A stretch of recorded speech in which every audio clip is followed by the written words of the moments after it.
지난 시간에는 클래스를 정의하는 방법을 간단하게 살펴보았습니다.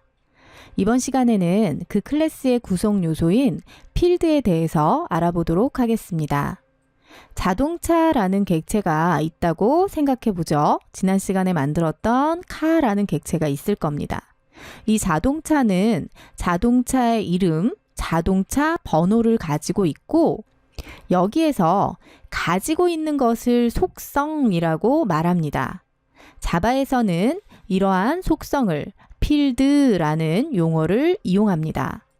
학교에서 공부하는 학생은 어떤 필드를 가지고 있을까요? 학생은 이름, 학번 등을 속성으로 가질 수 있을 것입니다. 한 반에 학생이 20명이 있다면 학생 객체가 20개 있다는 것을 의미합니다. 각각의 학생은 이름이 구별됩니다.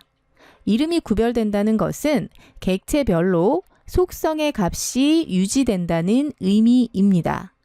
앞에서 배웠던 카 클래스의 이름과 번호를 필드로 가지도록 만든다면 필드를 선언할 수 있을 텐데요.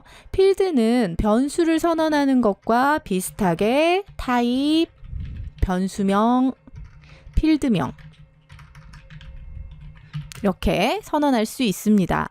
이 카 객체는 이름과 번호를 가진다고 했기 때문에 이름을 표현할 수 있는 타입은 앞서서 배웠던 문자열을 나타낼 수 있는 스트링 타입이 적합하겠죠.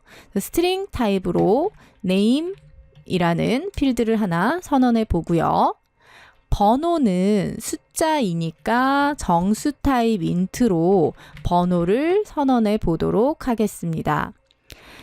이렇게 선언하면 카라는 클래스의 이름과 번호를 필드로 선언한 부분입니다. 그러면 이 자동차를 카이그잼 클래스에서 이용해 보도록 하겠습니다. 지난 시간에 카의 C1과 C2 이렇게 카 객체를 2개 만들어 뒀죠. 이렇게 실행이 되면 카라는 객체가 메모리상에 2개 만들어집니다. 객체별로 name과 number라는 속성을 가지게 됩니다. 이 속성에 값을 넣고 싶다면 C1 점 이렇게 해보면요. 점 하고 나오는 이제 C1은 참조 변수죠. 참조 변수 다음에 나오는 점은 참조 변수가 참조하는 객체가 가지고 있는 것을 사용할 때 사용할 수 있습니다. C1 점 했다는 것은 카 객체가 가지고 있는 것들을 보여주는데요. 그 중에 name과 number 아까 선언해 놨던 것들이죠. 그래서 이 name에다가 소방차라는 값을 한번 넣어 보도록 하고요.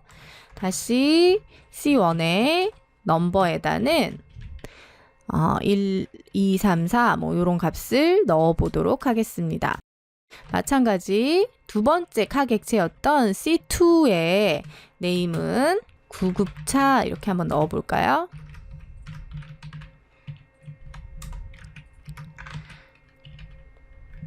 C2의 넘버는 이렇게 넣어 보도록 하겠습니다.